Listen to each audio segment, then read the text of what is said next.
Hello दोस्तों, कैसे हो आप? सर हम अच्छे हैं। सर आप कैसे हैं? मैं भी बहुत अच्छा हूं। तो चलिए, मुझे उम्मीद है कि आपकी तैयारी जम के चल रही होगी, जबरदस्त तरीके से चल रही होगी, ठीक है ना। अब देखो, पार्टनरशिप इज द रिलेशन, रिश्ता बनाना है। ये रिश्ता क्या कहलाता है? वही रिश्ता बनाना है, ठीक है, बिटवीन पर्सन्स। वर्ड है एस, पर्सन्स।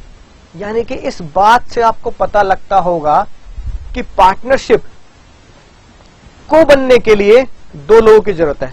बताओ, कॉन्ट्रैक्ट एक्ट में ये बात तो लिखी थी, मिनिमम कितने लोग चाहिए कॉन्ट्रैक्ट को बनाने के लिए? मिनिमम 2 लोग चाहिए कॉन्ट्रैक्ट को बनाने के लिए।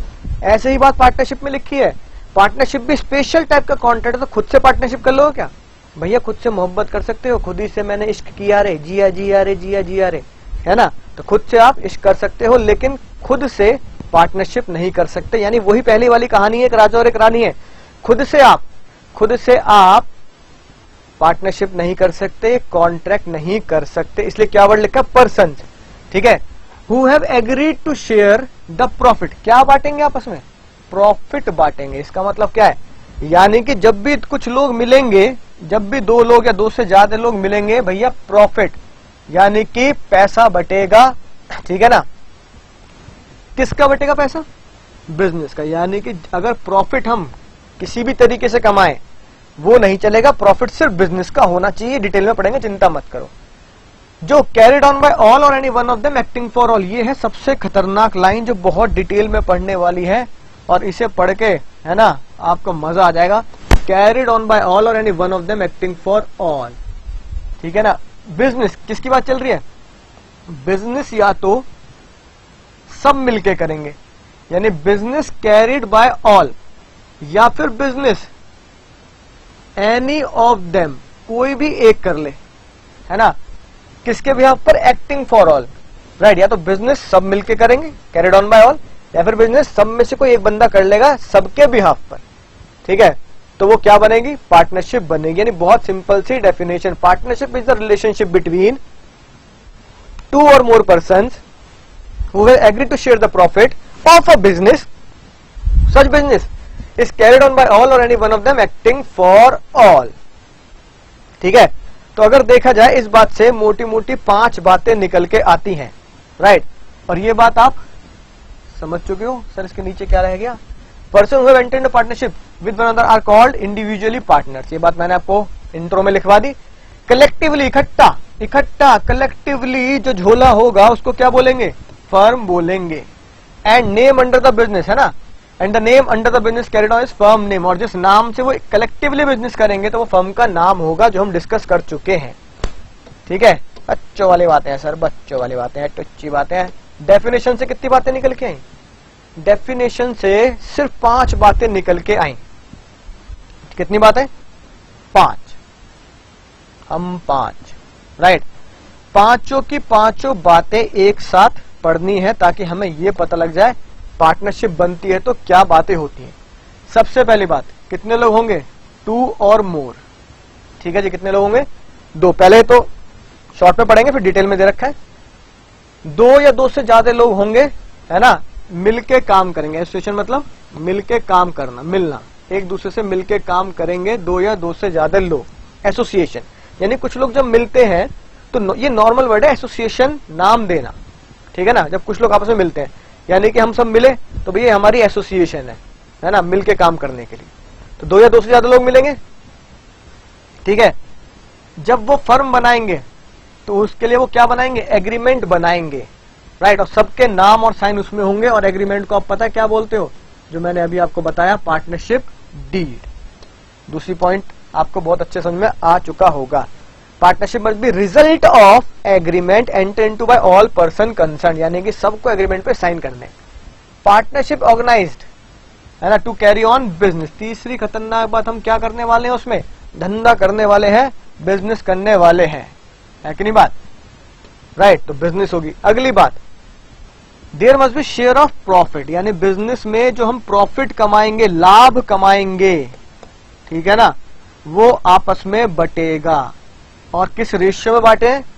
आप जानते ही हैं, या तो रेशियो डिसाइडेड होगा, और कोई रेशियो डिसाइड नहीं होता तो किसमें बढ़ता है? PSR पार्टनरशिप में रेशियो पता नहीं है तो इसमें बटेगा, इसमें बटेगा लायक हो सर, इक्वली बटेगा।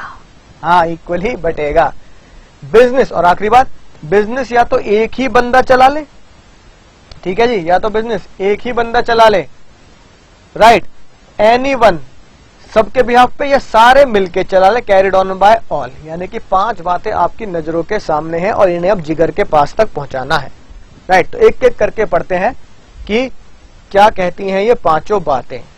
पहली बात तो ये, ठीक है, एसोसिएशन ऑफ 2 और मोर पर्सन, यानी 2 या 2 से ज्यादा लोग जुड़ेंगे। बात समझ में आ चुकी है सर, जो 2 से ज्यादा लोग का जुड़ने से ही हम क्या बनेंगे, पार्टनरशिप क्रिएट कर सकते हैं। यानी पार्टनरशिप खुद से नहीं हो सकती, यानी एक बंदा खुद से पार्टनरशिप नहीं कर सकता, राइट।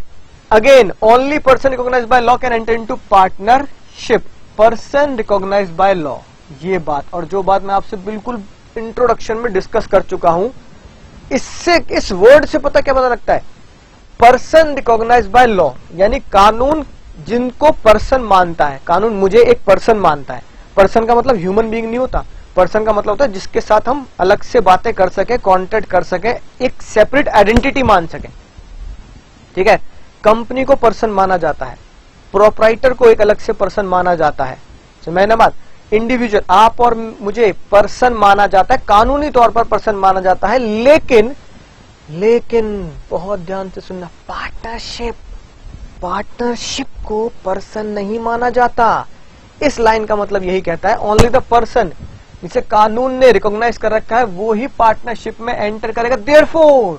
देयरफॉर, ठीक है, ध्यान से, जो मैं येलो पेन से हाईलाइट कर रहा हूं, therefore a firm, since it is not a person recognised in the eyes of law, ठीक है, जो मैंने हार्ट बना के आपको समझाया था कि फर्म को हमारे देश का कानून पर्सन नहीं मानता, इसलिए वो किसी भी फर्म की पार्टनर नहीं बन सकती। यानी कि 2 फर्म, याद आ गया, Ram and company, Shyam and company, दोनों मिलकर, है ना, एक partnership firm Ram Shyam and company नहीं बना सकते।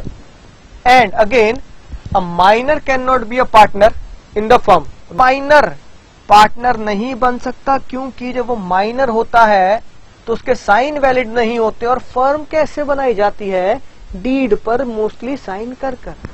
आगे बात समझ में आ चुकी होगी। हाँ, लेकिन एक बहुत ही आसान सी बात है, सबकी कंसेंट से वो बेनिफिशियरी बन सकता है, यानी माइनर में भी admit to the partnership firm for the benefits, सिर्फ बेनिफिट के लिए वो फर्म में आ सकता है, लेकिन वो पार्टनर नहीं बनेगा। ये बात साफ साफ लिखी है। पार्टनरशिप में कितने पार्टनर होंगे, तो कहा गया भैया पार्टनरशिप में मैक्सिमम 50 पार्टनर हो सकते हैं, एज पर टीपा, the Indian partnership act. 50 partner होंगे एज पर पार्टनरशिप एक्ट। अगर आपने ये लिख दिया तो दूर से बजाएगी लगा लो कांटे, ठीक है। यानी कि मैक्सिमम कितने पार्टनर होंगे, ये 50 तो होंगे, लेकिन भैया एज पर टीपा नहीं है, एज पर पार्टनरशिप एक्ट नहीं है।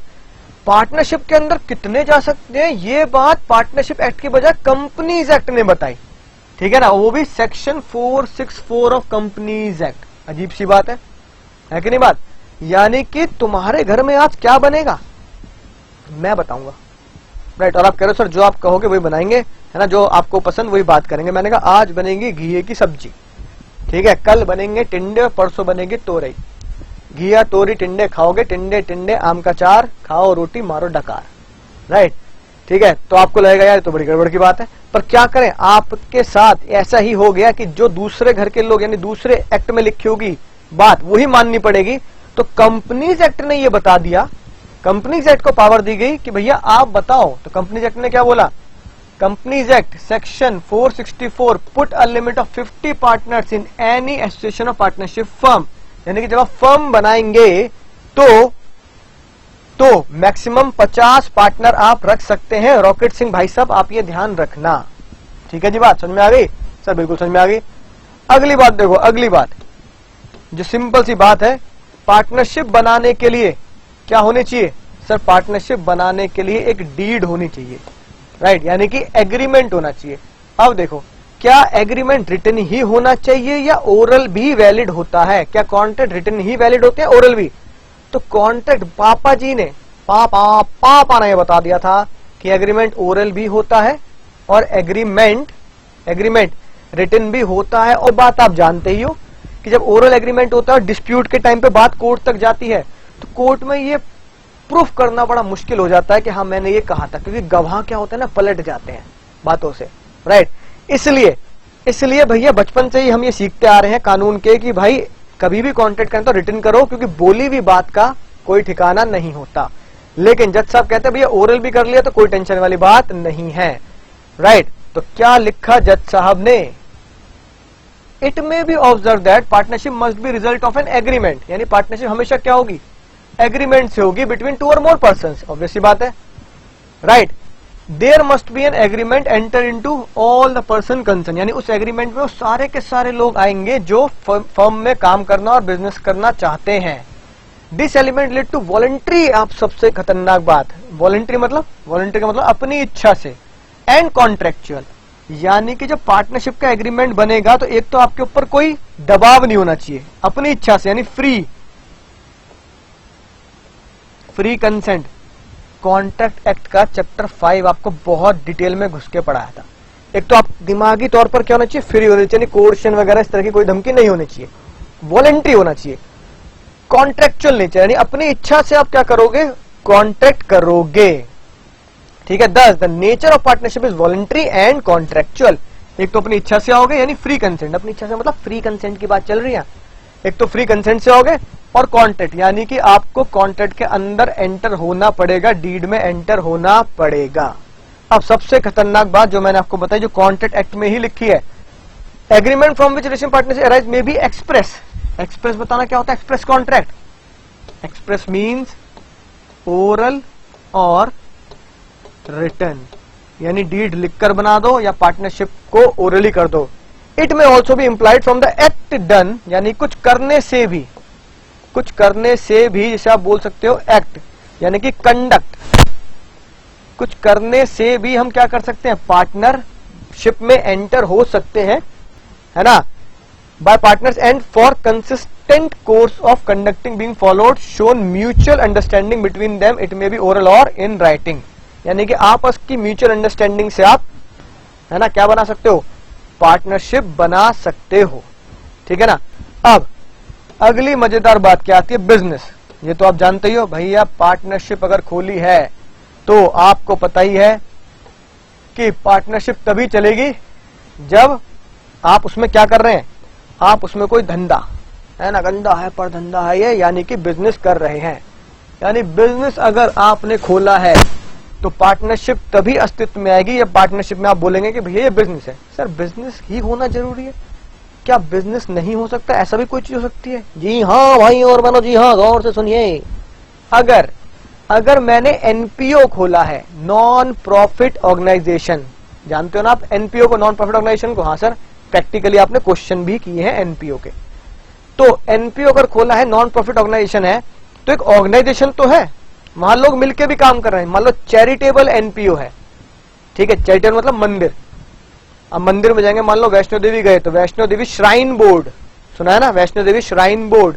तो श्राइन बोर्ड मतलब नॉन प्रॉफिट ऑर्गेनाइजेशन बना ली कि हम मंदिर की देखरेख करेंगे, जो भी मंदिर में दान आएगा वो कोई प्रॉफिट नहीं है, वो मंदिर के लिए ही काम आएगा, वहां के डेवलपमेंट के लिए काम आएगा। तो एनपीओ अगर है तो आप बोलोगे कि भैया वैष्णो देवी में जो ट्रस्ट है उनका, श्राइन बोर्ड जो ट्रस्ट है, वो बिजनेस कर रहा है ना? बिजनेस कहेंगे तो कितनी गलत बात हो जाएगी, है ना, रिलीजियस। ऐसी चैरिटी, अगर मान लो सलमान खान का बीइंग ह्यूमन है, याद आ गया, बीइंग ह्यूमन, तो आप ये बोल दोगे बीइंग ह्यूमन, राइट, वो एक चैरिटेबल ट्रस्ट है, तो भैया उसके जो बुक्स ऑफ अकाउंट्स है वो एनपीओ के तौर पर चल रहे हैं, नॉन प्रॉफिट ऑर्गेनाइजेशन। तो जितनी भी वो चीजें, है ना, कर रहा है बीइंग ह्यूमन में, बच्चों को पढ़ा रहा है, देखरेख कर रहा है, तो वो क्या वो बिजनेस कर रहा है? नहीं। आपको लग रहा है बीइंग ह्यूमन के कपड़े आते हैं, तो उसके वो चैरिटेबल ट्रस्ट के ही नाम से कपड़े बिकते हैं, और वो सारा पैसा भी उसके ट्रस्ट में जाता है। सलमान खान के अपनी इनकम मन नहीं मानते वो सलमान खान के बीइंग ह्यूमन के ट्रस्ट की इनकम है, जो आप बीइंग ह्यूमन की टी शर्ट और कपड़े खरीदते हैं। सुना ये बात? तो इसका मतलब क्या है? बहुत सारी चीजें ऐसी होती हैं जो बिजनेस नहीं होता। एक और एग्जांपल देखो, अगर किसी भी प्रोडक्ट के जॉइंट ओनर है, जॉइंट ओनर समझते हो ना, यानी कि एक तरीके से तीनों ने मिलके खरीदा है, राइट। याद आ गया, जय वीरू बसंती, ठीक है। अब मान लो जैसे ये बैग की बात करते हैं, मान लो ये बैग जय वीरू बसंती ने मिलकर खरीदा है, राइट। और फिर इस बैग को क्या किया उन्होंने, इस बैग को उन्होंने यूज करने के लिए दे दिया किसी को, राइट। मुझे दे दिया, सर आप ले जाओ, आप यूज कर लो, हमारे पास तो बेकार पड़ा है। मैं इस बैग के उन्हें मान लो कुछ पैसे दे भी देता हूं, ठीक है ना, या रेंट पे दे दिया, कुछ पैसे उन्होंने दे भी दिए। तो अगर मैं उन्हें कुछ पैसे दे रहा हूं तो क्या वो उनका बिजनेस है कि हम बैग को किराए पे देंगे और रेंट लेंगे? नहीं, उन्होंने बिजनेस सोचा ही नहीं, तो ये सोचा कि चलो बेकार पड़ा है सर को यूज करने के लिए, तो रेंट पर। होता नहीं होता ऐसा।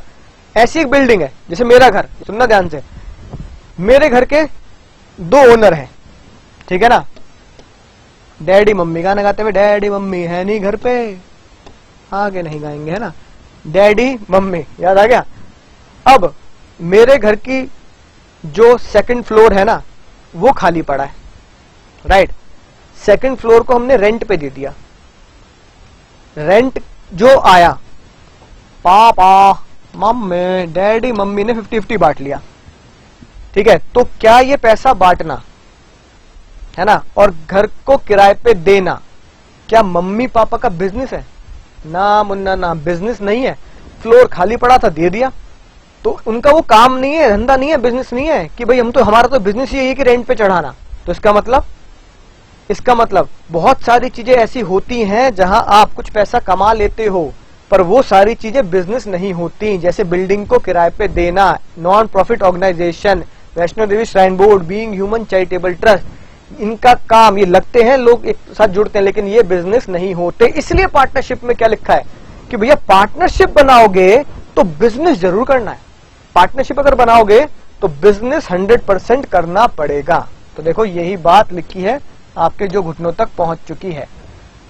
इन this contest we will consider 2 preposition. First, there must be existence of business. एक तो भैया बिजनेस होगा, बहुत बढ़िया बात, ठीक है ना। For the purpose the term business include, business में क्या होता है जो आप 11th क्लास में पढ़ते हो, टॉप, बिजनेस में याद करता हूं टॉप, ट्रेड, ऑक्यूपेशन और प्रोफेशन। याद आ गया, बहुत अच्छे से पढ़ा था। ट्रेड मतलब बिजनेस, लेन देन, ऑक्यूपेशन, प्रोफेशन, सीए वगैरह, है ना। तो top, the existence of business, यानी एग्जिस्टेंस, आज के बाद बिजनेस का मतलब क्या हो गया, business is equal to any trade, any occupation या एनी प्रोफेशन, ठीक है जी, right. In context of business essential, समझ में आ चुकी होगी बात। The motive of business to acquisition of gain, यानी अगर आप बिजनेस कर रहे हैं तो बिजनेस का एक ही पर्पस होगा, और वो है सिर्फ और सिर्फ पैसा। पैसा पैसा करती है, यानी कि प्रॉफिट। एक ही पर्पस होगा, पैसा कमाना, प्रॉफिट कमाना। यानी कि जिसमें आप पैसा कमाना और प्रॉफिट कमाना नहीं मानते, हम उसे बिजनेस की कैटेगरी में नहीं रखते। जैसे कि बीइंग ह्यूमन या चैरिटेबल, साथ साथ religious trust, Vaishno Devi shrine board की तरह, which lead to the formation of partnership. ये बात समझ में आ चुकी होगी। जब भी बिजनेस करेंगे उनका एक ही मोटिव होगा, एक्विजिशन ऑफ गेन, प्रॉफिट कमाना, which lead to the formation of partnership, जिसकी वजह से ही हम पार्टनरशिप खोल रहे हैं। Therefore there can be no partnership, ये रही वो खतरनाक बात जो मैंने आपको बता दी।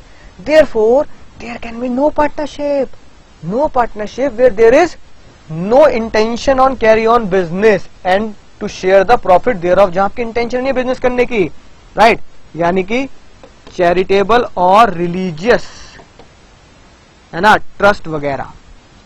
ये बात आपको समझ में आ चुकी होगी। यानी कि बिजनेस का होना जरूरी है और प्रॉफिट मोटिव होना जरूरी है, ठीक है। एक तो बिजनेस होगा, राइट, और साथ साथ प्रॉफिट मोटिव भी होगा। सर समझ चुके हैं और नोट भी कर चुके हैं। आगे कहानी देखो, बहुत ही मजेदार। Agreement to share the profit, ठीक है। एक तो बिजनेस हो गया, राइट, और साथ साथ क्या करना है, प्रॉफिट को बांटना है। बच्चों वाली बातें हैं, प्रॉफिट को बांटना बिल्कुल सही बात है। The sharing of profit is the essential feature of partnership. देखो, sharing of profit is essential feature, जो प्रॉफिट है वो एसेंशियल है, यानी कि एक बहुत ही महत्वपूर्ण और बहुत ही इंपॉर्टेंट फीचर है, राइट, कि भैया पार्टनरशिप तो वही होगी जहां हम क्या बांट रहे हैं, जहां हम प्रॉफिट बांट रहे हैं, यानी पैसा कमा रहे हैं, उसमें हिस्सेदारी कर रहे हैं, ठीक है, समझ गए ना बात। There can be no partnership when only one of the partner is entitle the whole of the profit of the business. यानी पार्टनरशिप वो कभी भी नहीं होगी अगर सारा का सारा प्रॉफिट एक ही बंदे को जा रहा हो। भैया सारा का सारा प्रॉफिट एक बंदे को जाता है तो नलायक को वो प्रोपराइटर नहीं बन जाएगा, प्रोपराइटर फर्म कहलाई जाएगी, ठीक है ना। तो फिर वो क्या नहीं बनेगी, वो पार्टनरशिप फर्म नहीं बनेगी। आइए बात समझ में आ चुकी है, फिर वो प्रोपराइटर कहलाया जाएगा। But an agreement to share the loss is not an essential element. It is open to one or more partner to agree the share, है ना, agreement to share all the loss. However, in the event of loss, unless agreed otherwise, that there must be borne in the profit sharing ratio. बच्चों वाली बातें हैं, right. अगर loss हो, अच्छा मान लो यहाँ पर सिर्फ शेयरिंग ऑफ प्रॉफिट लिखा है तो सिर्फ प्रॉफिट ही बटेगा, लॉस नहीं बटेगा। तो profit includes negative amount, negative profit यानी कि लॉस, ठीक है, राइट। तो भले ही डेफिनेशन में लिखा हो agree to partnership is the agreement between two or more person agree to share the profit. तो शेयर द प्रॉफिट का मतलब क्या है, लॉस ऑल्सो, ठीक है। तो ये बात लिखिए, अगर लॉस हुआ है और रेशियो डिसाइड नहीं है, अनलेस एग्रीड अदरवाइज, जब तक कि रेशियो डिसाइड नहीं है, तो जो शेयर है, मान लो पार्टनर का इक्वल शेयर है, तो लॉस भी क्या बटेगा, 1:1:1 में ही बटेगा, ठीक है। और एक और बात, ये जो बात लिखी, it is open to one or more partner to agree to share the losses. यानी कई बार कुछ लोग पार्टनरशिप में इसलिए एंटर करते हैं और वो क्या बोलते हैं, भैया मैं सिर्फ प्रॉफिट लूंगा, ठीक है ना, लॉस भैया मैं नहीं लूंगा। क्या ऐसा पॉसिबल है? जिसे हम पता क्या नाम देते हैं, पार्टनर इन प्रॉफिट ओनली। यानी एक ऐसा पार्टनर, एक ऐसा पर्सन जो सिर्फ क्या लेता है, प्रॉफिट में हिस्सेदारी लेता है, ठीक है ना। वो कहता है मैं लॉस से लूंगा, मैं सिर्फ और सिर्फ प्रॉफिट लूंगा, ये पॉसिबल है, राइट। आगे पढ़ेंगे partner in profit only, partner in profit only कि सिर्फ पार्टनर क्या ले रहा है, प्रॉफिट ले रहा है। लेकिन हाँ, ऐसा हो सकता है कि एक ही बंदा प्रॉफिट ले रहा है तो बाकी कुछ बंदे क्या ले रहे हैं, लॉस बियर करने के लिए तैयार है। तो ये यही बात कहता है, it is open to one or more partner, ठीक है। कुछ पार्टनर्स के लिए ओपन है कि वो ये शेयर करें कि भैया हम लॉस ले लेंगे, तू आ जा बस हमारे फर्म में और प्रॉफिट ले लियो, लॉस मत लियो, डन, आ जा बस, पार्टनर बन जा हमारा, ठीक है जी। बात समझ आ गई। अब देखो जो एग्जाम्पल मैंने आपको दिए वही लिखे, को ओनर कौन हुए, डैडी मम्मी। तो डैडी मम्मी हुए बिल्डिंग के, जो मेरा घर है उस घर के बिल्डिंग के को ओनर। सेकंड फ्लोर को डैडी मम्मी ने रेंट पे दे दिया, ठीक है, राइट। तो पापा मम्मी पार्टनर कहलाए जाएंगे? बताओ, पापा मम्मी पार्टनर नहीं है। आज ही बोल देना पापा मम्मी आप पार्टनर नहीं हो, है कि नहीं बात। अरे मतलब ये मत बोल देना आप लाइफ पार्टनर नहीं हो, गुस्सा आ जाएगा आपको, क्या बोल रहा है, लाइफ पार्टनर तो है लेकिन बिजनेस पार्टनर नहीं है। क्यों नहीं है? Because there does not exist any business, क्योंकि कोई बिजनेस ही नहीं है। एक बिल्डिंग को सिर्फ ऐवे ही किराए पे दे देना क्योंकि वो खाली पड़ी है, ठीक है ना, राइट। तो पापा मम्मी का बिजनेस नहीं होता। सर ये तो बात हम पढ़ चुके हैं, आप हमें बता चुके हैं। तो जो मैं आपको एग्जांपल दे चुका हूं, है ना, वो आईसीआई वाले ने उस टॉपिक के बजाय नीचे दे दिया है। दूसरा देखो, जो मैंने आपको एग्जांपल दिया, बीइंग ह्यूमन, याद आ गया भैया, बीइंग ह्यूमन, चैरिटेबल ट्रस्ट या religious trust, Vaishno Devi shrine board, जय माता दी, जोर से बोलो, नो चैरिटेबल इंस्टीट्यूशन और club may be floated in the partnership, right. यानी चैरिटेबल इंस्टीट्यूशन और क्लब पार्टनरशिप नहीं बन सकते। क्यों? क्योंकि चैरिटेबल जो इंस्टीट्यूशन होता है उनका मोटिव नॉन प्रॉफिट होता है, क्लब का भी मोटिव क्या होता है, नॉन प्रॉफिट होता है। यानी कि ये दोनों क्या है, नॉन प्रॉफिट ऑर्गेनाइजेशन, राइट। इसलिए ये पार्टनरशिप नहीं बना सकते। लेकिन हाँ, अ जॉइंट स्टॉक कंपनी, यानी कि जैसे रिलायंस लिमिटेड, टाटा लिमिटेड, इन्हें बोलते हैं joint stock company. Company act में बहुत डिटेल में पढ़ेंगे। Be float for non economic purpose, ठीक है। यानी कि जो कंपनी होती है ना, कंपनी का दर्जा मिल सकता है एज अ एनपीओ, यानी कि आप अपनी कंपनी को एनपीओ बनाना चाहते हैं, ठीक है, नॉन प्रॉफिट ऑर्गेनाइजेशन बनाना चाहते हैं। नॉन प्रॉफिट ऑर्गेनाइजेशन होते हुए भी वो कंपनी बन सकती है। इस बात को हम बहुत डिटेल में पढ़ने वाले हैं सेक्शन 8 ऑफ कंपनीज एक्ट, ठीक है ना, चिंता मत करो। सेक्शन 8 ऑफ कंपनीज एक्ट, अगले ही एक्ट में सेक्शन 8 को बहुत डिटेल में पढ़ेंगे और टाइप्स ऑफ कंपनी में, अकाउंट्स में भी टाइप्स ऑफ कंपनी में आपने ये चीज पढ़ी है। सेक्शन 8 कंपनी यानी कि एक एनपीओ ये कह रहा है कि मैं अपना दर्जा, अपनी लायबिलिटी को लिमिटेड करने के लिए कंपनी फॉर्म करना चाहता हूं, तो जज साहब कह रहे हैं कंपनी फॉर्म कर ले, ठीक है ना। यानी कि being human limited private limited हो सकती है, लेकिन बीइंग ह्यूमन एंड कंपनी यानी बीइंग ह्यूमन पार्टनरशिप नहीं हो सकती। सर समझ में आ चुकी है बात, ठीक है ना। देखो एग्जाम्पल क्या लिखा है, X and Y buy certain bales of cotton, ठीक है जी, रुई खरीद रहे हैं, रुई रुई खेलेंगे, which they agree to sell their joint account and to share the profit equally. Joint account समझ रहे हो, यानी कि उनका बिजनेस का भी एक ही अकाउंट है, या समझने के लिए कह दो बैंक में भी अकाउंट जॉइंटली खोला गया है, ऑब्वियसली बात है फर्म के नाम पर इक्वली, ठीक है, और प्रॉफिट भी कह रहे हैं हम इक्वली बांटेंगे। In these circumstances X and Y are partner in respect of such cotton business, right. तो इस केस में हम एक्स एंड वाई को पार्टनर मानेंगे कॉटन बिजनेस कैरी करने के लिए। आई होप बात आपको समझ में आ चुकी होगी।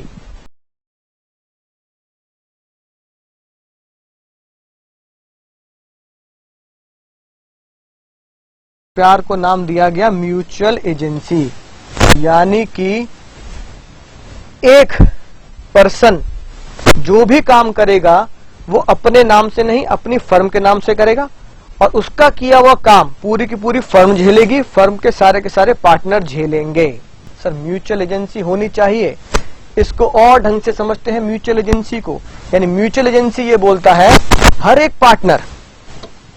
पार्टनर, ठीक है, क्या है, वो एक दूसरे का एजेंट है और वो दूसरे का प्रिंसिपल भी है। Each partner is the agent, each partner is the agent as well as principal of each other, agent and principal of each other.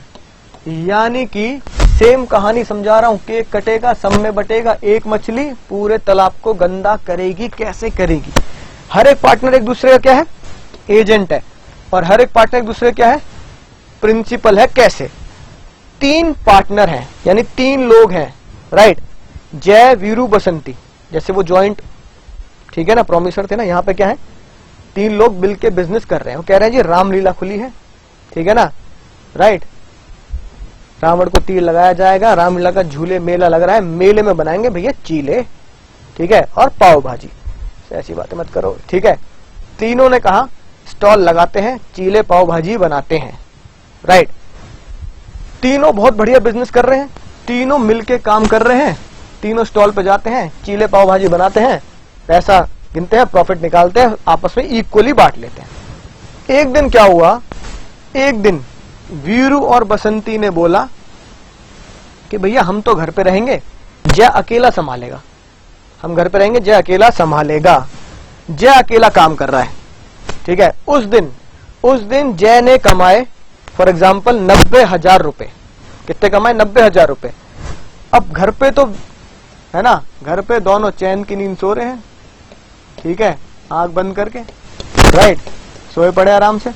अब ये बताओ अगर ये घर पे हैं दोनों के दोनों और सोए पड़े हैं, जय बेचारा अकेला काम कर रहा है और रामलीला में, तो उस दिन अगर 90,000 रुपए कमाए हैं तो 90,000 रुपए जो कमाए गए हैं क्या वो सिर्फ जय रखेगा या तीनों में बराबर बटेगा, ठीक है। तो जज साहब ने पता क्या बोला, अगर ये तीनों, सुनना, अगर ये तीनों आपस में बराबर बांट लेते हैं तो इसका मतलब केक कटेगा सब में बटेगा, केक कटेगा सब में बटेगा। इन्होंने यही कह रखा है कि भैया अकेला भी कोई काम करेगा तो भी हम बराबर बांटेंगे। तो इसका मतलब पता क्या हुआ, वीरू और बसंती क्या हो गए, वीरू और बसंती क्या हो गए, वीरू और बसंती हो गए प्रिंसिपल जो घर पे सो रहे हैं, ठीक है ना। जय क्या हो गया, जय हो गया उन दोनों का एजेंट, तो जय एजेंट हो गया और ये प्रिंसिपल हो गया। सेम काम यहां हुआ, इस बार बसंती चीले बना रही है और बेच रही है, जय और वीरू घर पे सो रहे हैं आराम से मजे में, ठीक है ना। अब बसंती ने, राइट, बसंती ने भी कितने कमा लिए, मान लो 30,000 रुपए उस दिन कमा लिए, तो क्या 30,000 रुपए सिर्फ बसंती रखेगी या 30,000 रुपए सब में बटेंगे। तो भैया उन्होंने बोला जय वीरू बसंती मान लो इक्वल रेशियो है तो 10,000 रुपए तीनों बांट लेंगे। अगर तीनों ने आपस में बराबर पैसे बांट लिए हैं और एक ही काम को कर एक ही बंदे के काम को कर आपस में बराबर शेयर बट रहा है, तो बसंती क्या हुई? बसंती हुई एजेंट जो काम कर रही है अकेले। जय वीरू क्या हो गए? जय वीरू हो गए प्रिंसिपल, ठीक है ना। तो जय और वीरू प्रिंसिपल और इस बार बसंती एजेंट। और अगली बात सुनना बहुत ध्यान से, इस बार जय और बसंती आराम से घर पे सो रहे, वीरू काम कर रहा है और इस बार वीरू के चक्कर में 3 लाख रुपए का लॉस हो गया। लॉस, ध्यान रखना मैं क्या बोल रहा हूं, 3 लाख रुपए का लॉस हो गया, ठीक है। अब जय और बसंती कह रहे हैं भैया हम तो घर पे सो रहे थे, है ना, अब तेरे को काम करना आता नहीं यार, राइट, चल दिया तू अकेले काम करने, अकेले सब संभाल लूंगा, लॉस हो गया तू अकेले झेलेगा, हम नहीं देख रहे भैया, तू अकेले लॉस झेलेगा। क्या ये लॉस वीरू अकेला झेलेगा क्या? पता ना, या यहाँ पे केक कटेगा सब में बटेगा? तो जज साहब ने क्या चेक किया, यहाँ पर भी बिल्कुल सेम प्रिंसिपल लगेगा जो आप यहाँ लगा रहे हैं, यानी 3 लाख रुपए का लॉस भी क्या होगा, इनमें डिस्ट्रीब्यूट होगा और तीनों को 1-1 लाख रुपए झेलने पड़ेंगे। इसका मतलब क्या है? इसका मतलब ये है कि म्यूचुअल एजेंसी में हर एक पार्टनर, है ना, एक दूसरे का एजेंट भी होता है और एक दूसरे का प्रिंसिपल भी होता है। यहां जय, ठीक है, एजेंट है, तो यहां जय प्रिंसिपल बन गया और यहां जय प्रिंसिपल बन गया। यहां अगर बसंती, समझना ध्यान से, यहां अगर बसंती एजेंट है तो बसंती यहां प्रिंसिपल बन गई और यहां प्रिंसिपल बन गई, यानी वो एक दूसरे के क्या बन चुके हैं, एजेंट और प्रिंसिपल बन चुके हैं। यही है ट्रू टेस्ट ऑफ पार्टनरशिप। यानी एजेंट और प्रिंसिपल का मतलब क्या है, म्यूचुअल एजेंसी। एक मछली पूरे तालाब को गंदा करेगी, एक का नुकसान सारे झेलेंगे, एक का प्रॉफिट सारे मजे लेंगे, एक का प्रॉफिट सबको बटेगा, तो केक कटेगा, चाहे वो प्रॉफिट का हो चाहे लॉस का हो, सब में बटेगा। अब आती है बात, सर ये 5 के 5 जो एलिमेंट आए इनको याद कैसे करना है? बहुत ही आसान तरीका है इनको याद करने का। आज के बाद आप ये बात ध्यान रखना, जब भी पार्टनरशिप खोलेंगे तो बोलेंगे पार्टनरशिप तभी खुलेगी जब आप स्मार्ट होंगे। क्या होंगे आप? स्मार्ट, वेरी स्मार्ट होंगे। स्मार्ट तो आप हो ही, राइट। तो क्या याद रखेंगे सर, पार्टनरशिप के एलिमेंट्स जो 5 हैं, 5 है ना, 5 एलिमेंट्स हैं, तो 5 के 5 एलिमेंट क्या होने चाहिए, स्मार्ट होने चाहिए। एस से शेयरिंग ऑफ प्रॉफिट, सर मजा आ गया। एम से म्यूचुअल एजेंसी, जो ए से एग्रीमेंट यानी कि डीड, जैसे अभी हमने पढ़ा एग्रीमेंट होना चाहिए तभी पार्टनरशिप फॉर्म बनेगी। आर से बिजनेस होता है, मैंने लिख दिया रेगुलर बिजनेस, यानी कि एक ऐसा बिजनेस जो रेगुलरली चलता हो। टी से 2 और मोर पर्सन, ठीक है, प्रॉफिट बट रहा हो, बिजनेस आपका रेगुलर चल रहा हो, चाहे इंपोर्ट एक्सपोर्ट का हो, कोई भी हो, 2 या 2 से ज्यादा लोग जुड़े हो, ठीक है ना, राइट, डीड बनी हो और म्यूचुअल एजेंसी जो हम कवर करने वाले वो हो। तो कोड आपके सामने बहुत शानदार तरीके से लिखा है, प्यार से इसे नोट करेंगे। पार्टनरशिप खोलने के लिए आपको क्या होना जरूरी है, स्मार्ट होना जरूरी है। तो चलिए मैं मिलता हूं अगले लेक्चर में, तब तक को बताइए, पढ़ते रहिए, सीखते रहिए, आगे बढ़ते रहिए, राइट, और क्या करिए, दुआओं में याद रखिए।